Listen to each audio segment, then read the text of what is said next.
এবার কোরবানির পশুর হাটের খবর।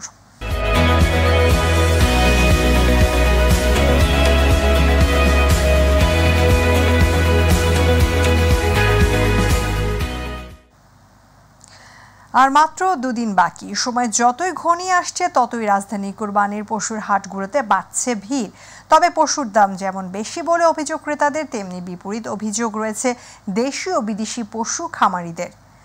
এদিকে কোরবানির পশুর হাটের আইন শৃঙ্খলা নিয়ন্ত্রণে কঠোর নজরদারির কথা জানিয়েছেন র্যাবের আইন ও গণমাধ্যম শাখার পরিচালক আরাফাত রহমান।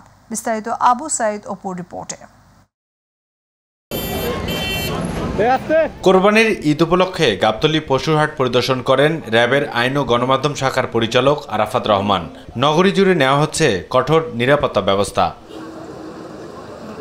এরপর র্যাবের এই পরিচালক কথা বলেন সাংবাদিকদের সাথে, তুলে ধরেন ঈদকে ঘিরে র্যাবের অবস্থান। আমাদের রাস্তায় মোবাইল টহল চলছে, আমাদের স্ট্যাটিক এবং মোবাইল টিম চলছে, আমাদের সাদা পোশাকে আমাদের কার্যক্রম চলছে। আমরা নিজেরা এই হাট ব্যবস্থাপনা দেখতে এসেছি। আমার মনে হয় আমরা আমাদের যে কার্যক্রম, আমাদের প্রতি যে নির্দেশনা, সেই নির্দেশনা যথাযথভাবে পালন করছি। অপরদিকে সময় যত ফুরিয়ে আসছে ততই রাজধানীর পশুহাটগুলোতে বাড়ছে ক্রেতাদের ভিড়। বিশেষ করে গত কয়েকদিনের চেয়ে বেড়েছে কোরবানি পশু ক্রেতার সংখ্যা। এ থেকে পিছিয়ে নেই রাজধানীর গাবতলী পশুর হাটও। এখানে অন্যান্য হাটের মতোই উঠেছে নানা জাতের দেশি বিদেশি কোরবানির পশু। যেহেতু ঈদের আর মাত্র দুদিন বাকি, সেহেতু নগরবাসী কোরবানির পশু ক্রয় করবে। তবে বরাবরের মতো রয়েছে বাড়তি দাম নেয়ার অভিযোগ।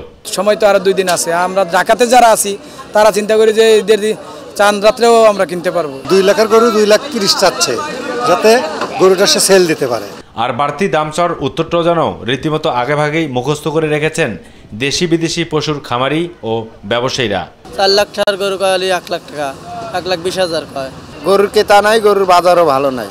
3 দিন ধরে আছে, কোনো বেচাকেনাই তো নাই। 15 লাখ 16 লাখ কয়। খামারিরা যে প্রত্যাশা অনুযায়ী গরু উঠিয়েছিলেন, কিন্তু সেই প্রত্যাশা অনুযায়ী তারা দাম পাচ্ছেন না। আর ক্রেতারা আরও 2-1 দিন সময় নিচ্ছেন। তার কারণ হচ্ছে আর 2-1 দিন পরে হয়তো দাম কমতে পারে। গাবতলী পশুহাট থেকে আবু সাইদ অপু, মাই টিভি, ঢাকা।